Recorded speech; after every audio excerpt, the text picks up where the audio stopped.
Blueprint 22. Prise de décision stratégique. Chapitre 1. Je suis le navigateur souverain de mes futurs probables. Je m'assois et je ferme les yeux sur le monde immédiat. Je sens le sol sous mes pieds, la pulsation de mon sang, le va-et-vient de ma respiration. Ce rythme est mon premier ancrage. Pendant longtemps, j'ai vécu ma vie comme un passager sur un navire sans capitaine, ballotté par les vagues des circonstances, poussé par les vents des opinions des autres. Je peux encore sentir l'écho de cette passivité, une sensation de dérive, un vertige subtil face à un horizon que je ne choisissais pas. J'observais les événements se dérouler, espérant une bonne fortune, craignant la tempête, mais toujours en réaction. Cet état de fait est terminé. Il est révoqué par un acte de pure volonté. Un changement profond s'opère en moi. Je ne suis plus sur le pont, exposé aux éléments. Je suis transporté à l'intérieur, dans le silence feutré et frais du poste de pilotage. Je suis assis dans le fauteuil du capitaine, un siège qui épouse parfaitement ma forme, comme s'il m'avait toujours attendu. Devant moi, il n'y a pas de hublot, mais un dôme de vision panoramique qui s'ouvre sur l'immensité de l'espace-temps. C'est un océan d'un noir profond, parsemé de milliards de points lumineux. Chaque point est un futur probable, une destination possible. Je ne suis pas un passager, je suis le navigateur. Je ne suis plus une victime du destin. Je suis le souverain de ce vaisseau. Ma volonté est la source d'énergie qui l'alimente. Mes décisions sont les commandes qui tracent sa trajectoire. Je ressens le poids et la puissance de cette responsabilité. Ce n'est pas un fardeau, c'est une libération. La dérive est terminée, l'ère de la navigation intentionnelle a commencé. Je suis celui qui regarde la carte des probabilités, qui évalue les routes, qui choisit la destination. Mon existence n'est plus une série d'accidents. C'est un voyage que je dirige. Cette certitude s'installe en moi, non comme une pensée, mais comme une présence physique. Je suis le navigateur souverain de mes futurs probables. Chapitre 2. J'embrasse l'incertitude comme le terrain de jeu de la décision. Installé dans mon fauteuil de navigateur, je contemple l'océan des possibles. L'ancien moi aurait été terrifié par ce vide, par cette absence de chemin tracé, par le brouillard qui voile les destinations lointaines. Cette peur de l'inconnu était une cage, me forçant à longer les côtes familières, à ne jamais m'aventurer en haute mer. Je ressens cette vieille constriction dans ma poitrine et avec une expiration lente et profonde, je la laisse se dissoudre. Je change radicalement ma relation à l'incertitude. Je la vois maintenant pour ce qu'elle est. Ce n'est pas un ennemi, ce n'est pas une menace. L'incertitude est l'espace même où la liberté peut exister. C'est la condition préalable à la décision. Dans un monde certain, il n'y a pas de choix. Seulement un programme qui se déroule. L'incertitude est mon terrain de jeu. C'est l'océan sur lequel je navigue. Je ressens la peur se transmuter en une forme d'excitation exaltante. Le brouillard n'est plus un obstacle. C'est un voile qui rend la découverte possible. Les vagues du hasard ne sont plus des menaces. Elles sont la dynamique même du voyage. Des opportunités de tester mes compétences de navigateur. J'embrasse cette mer infinie et changeante. Je l'accueille. Je ne cherche plus la sécurité d'un port, je trouve ma sécurité dans ma capacité à naviguer. Plus l'incertitude est grande, plus la valeur d'une bonne décision est immense. Je suis conçu pour cet environnement. Ma raison, mon intuition, mes instruments sont faits pour opérer dans le brouillard. Je suis un marin des hautes mers, pas un gardien de phare. L'incertitude est à mon élément naturel. J'y trouve non pas de l'anxiété, mais un potentiel infini. Chapitre 3. Mon calme émotionnel est mon instrument de navigation le plus précis.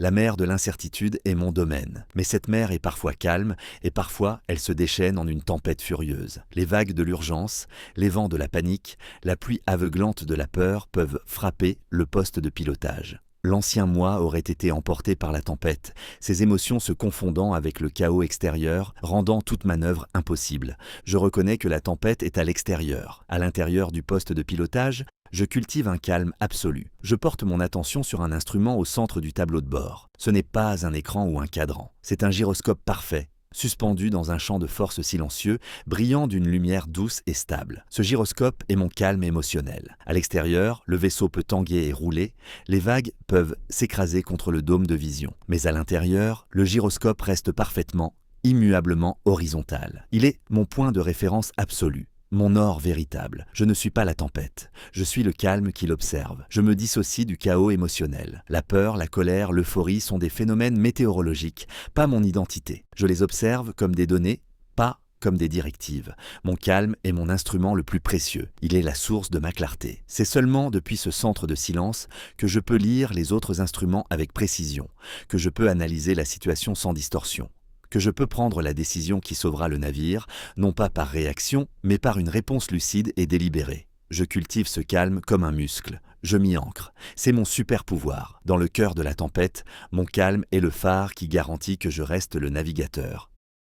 Chapitre 4. Je définis les objectifs et les paramètres avec une clarté absolue.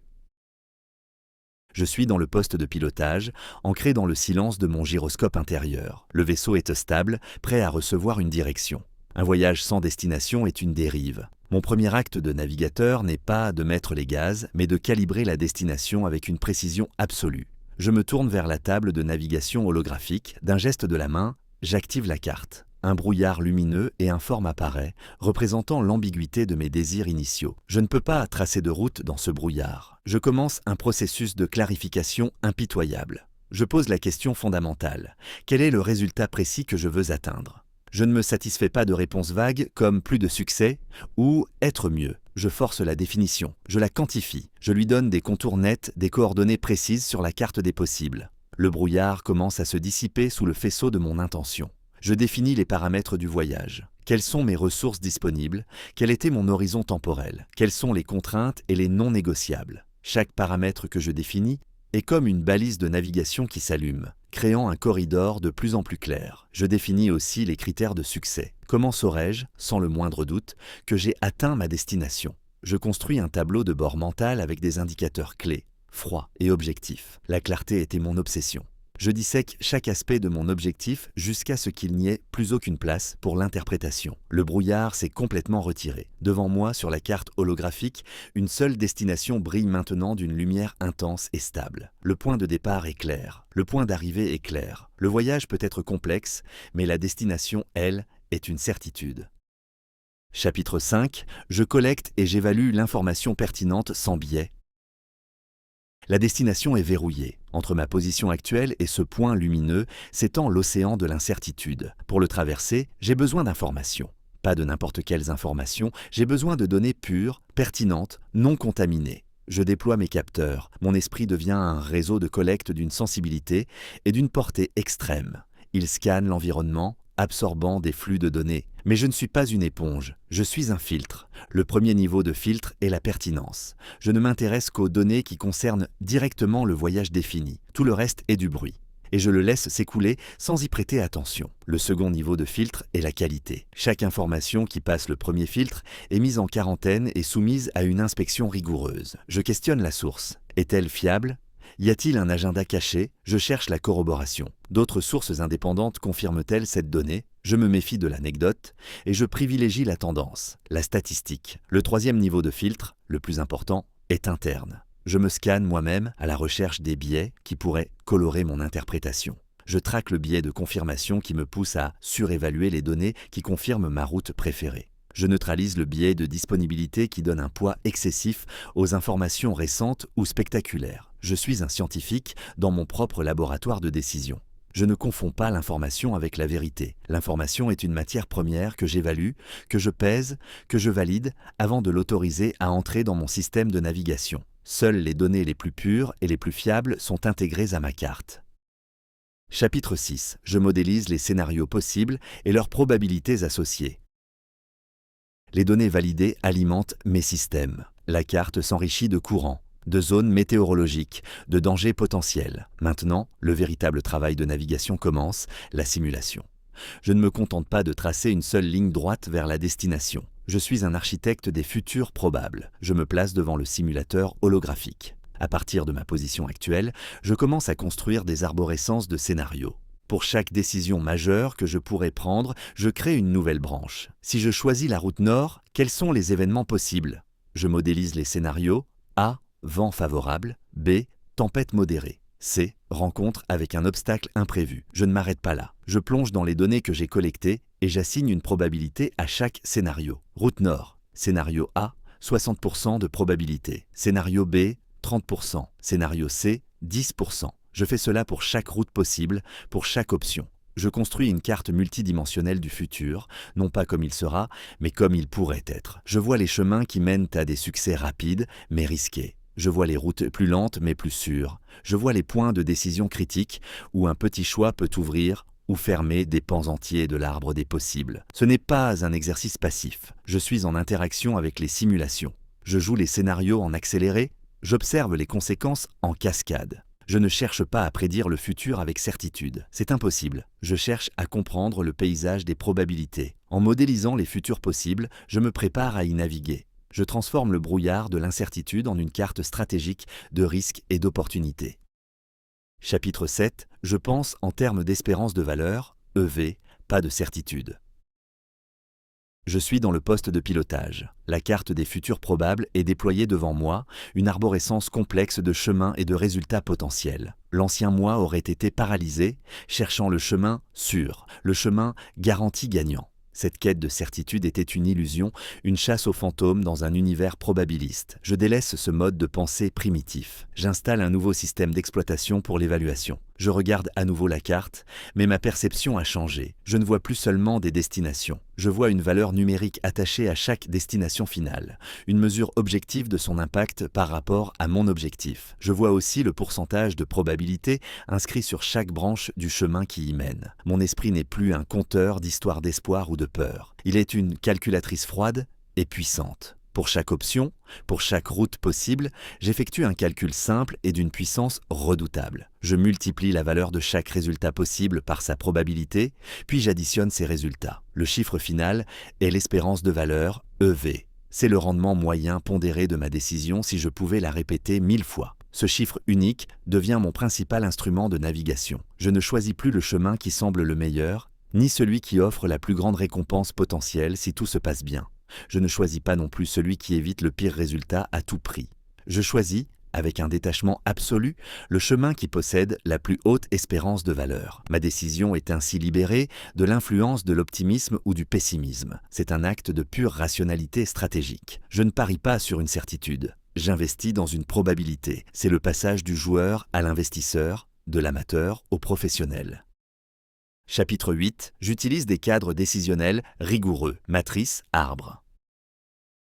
Le calcul de l'espérance de valeur est mon étoile polaire. Mais lorsque les variables se multiplient, lorsque les critères sont nombreux et contradictoires, mon esprit a besoin d'un échafaudage pour ne pas s'effondrer sous le poids de la complexité. L'intuition seule est un guide dangereux. Je construis donc des cadres, des structures externes pour guider ma pensée et la protéger de ses propres failles. Face à une décision complexe avec de multiples options et critères, je projette sur ma table holographique une grille vide, une matrice de décision. Dans les lignes, je liste chaque option possible. Dans les colonnes, je liste chaque critère de succès que j'ai défini. Puis, méthodiquement, je commence à remplir les cases.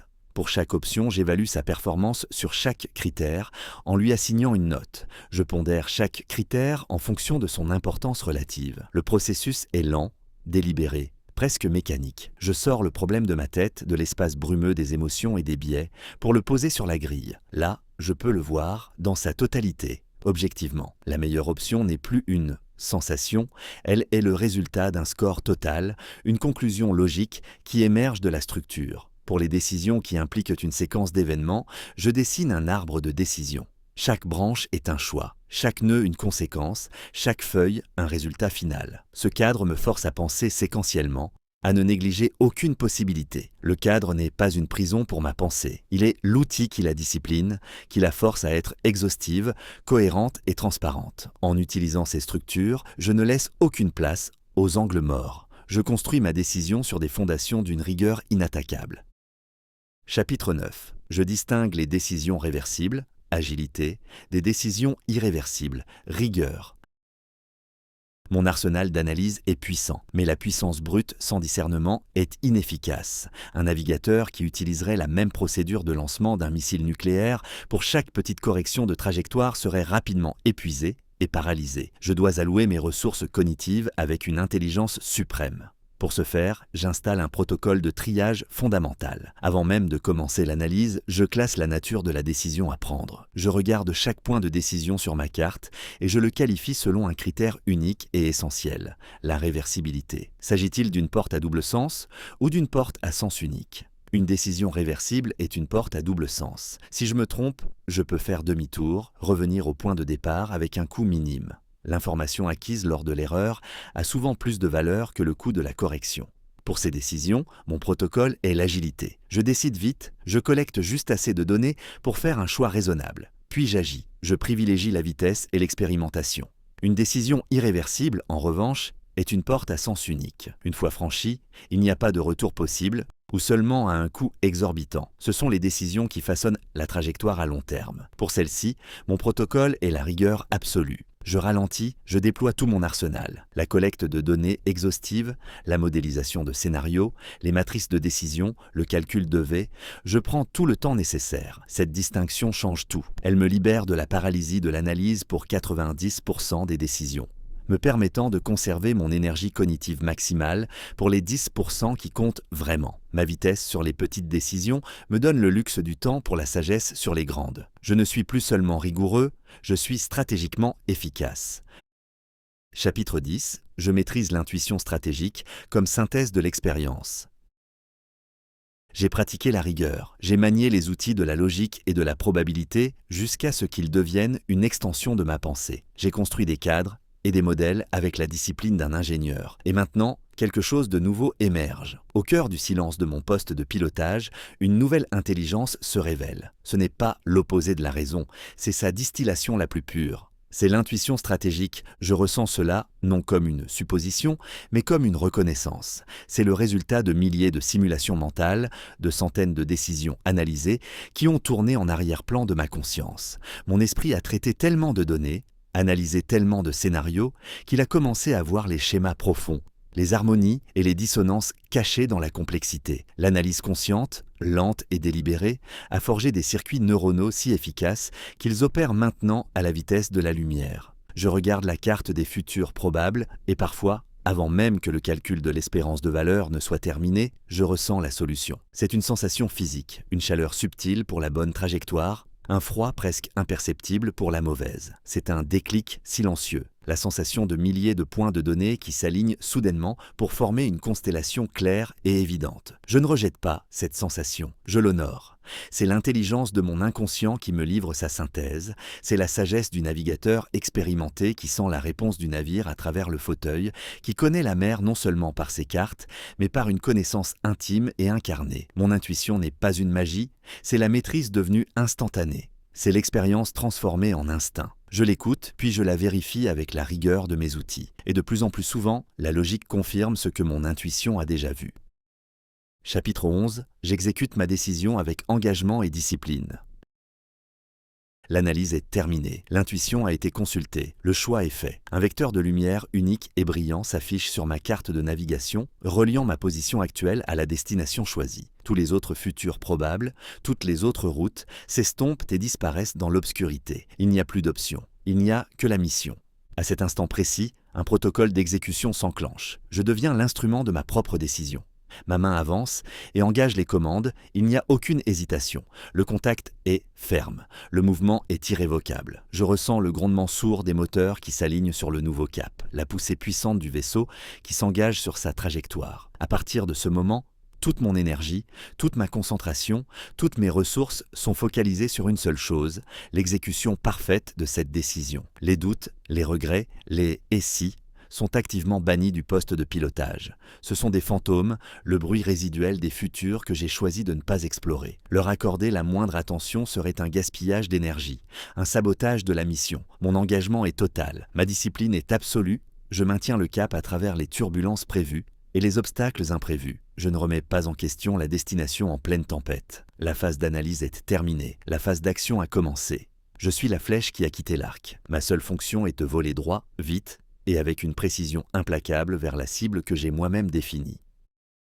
Chapitre 12. J'analyse les résultats pour affiner mon processus, boucle de rétroaction. Le voyage a été effectué, la destination est atteinte ou manquée. Le résultat est maintenant un fait gravé dans le journal de bord. L'ancien moi aurait célébré la victoire ou déploré la défaite. Cet ancien moi est silencieux. Le navigateur a une dernière tâche, la plus cruciale de toutes, le débriefing. Le but n'est pas de juger, mais de calibrer. J'extrais la boîte noire du vaisseau. Sur la table holographique, je projette deux images superposées, la trajectoire planifiée et la trajectoire réellement parcourue. Je ne me concentre pas sur le résultat final, je me concentre sur la qualité de mon processus de décision. Objectivement, sans ego, je pose les questions chirurgicales. Mes hypothèses initiales étaient-elles correctes? Ai-je manqué des informations critiques? Mes calculs de probabilité étaient-ils bien calibrés? Mon exécution a-t-elle été sans faille? Je dissèque chaque étape. Si le résultat est un succès, je dois savoir s'il est dû à un bon processus ou à la chance. Si c'est la chance, ce n'est pas une leçon, c'est un avertissement. Si le résultat est un échec, je dois savoir s'il est dû à un mauvais processus ou à la malchance. Si c'est la malchance, un événement à faible probabilité qui s'est produit, alors ma décision était peut-être correcte malgré tout. Je juge le processus, pas le résultat. Il n'y a pas de fierté ou de honte ici. Il n'y a que des données. Chaque voyage, chaque décision, chaque résultat est une source d'informations inestimable pour affiner mes instruments, mettre à jour mes modèles mentaux et améliorer mon processus. Je ne fais jamais deux fois la même erreur. Chaque cycle me rend plus précis, plus sage, plus efficace. Je suis un système qui apprend. Chapitre 13. Je suis un décideur d'élite, agile, rationnel et efficace. Je suis dans le poste de pilotage. Ce n'est plus un lieu de travail, c'est une extension de mon être. Je contemple l'océan des futurs possibles, non plus avec appréhension, mais avec la sérénité d'un maître artisan devant son élément. Le processus de décision est devenu une seconde nature, une danse fluide entre la rigueur et l'intuition, entre l'analyse et l'action. Je suis le navigateur souverain. Mon calme intérieur est mon gyroscope. Imperturbable au milieu des tempêtes. Ma clarté est mon télescope, capable de définir des destinations précises dans le lointain. Je suis un penseur rationnel. Mes décisions sont forgées dans le feu de la logique, des probabilités et des cadres rigoureux. Je ne suis pas la victime de mes biais, je suis le maître de ma propre cognition. Je suis un stratège agile. Je distingue sans effort les portes à sens unique des portes à double sens, allouant ma précieuse énergie avec une efficacité redoutable. Je sais quand ralentir pour la rigueur et quand accélérer pour l'agilité. Je suis un exécutant discipliné. Une fois la décision prise, mon engagement est total et inébranlable. Je suis une boucle de rétroaction vivante. Chaque résultat, bon ou mauvais, est une leçon qui affine mon art. Je suis un équilibre incarné. Je suis à la fois détaché dans l'analyse et totalement engagé dans l'action. Je suis à la fois humble face à l'incertitude et absolument confiant dans mon processus. Je ne suis pas parfait, mais mon processus est en constante amélioration. Je suis un décideur d'élite, agile, rationnel et profondément efficace. Et chaque décision à venir est une nouvelle opportunité de le prouver.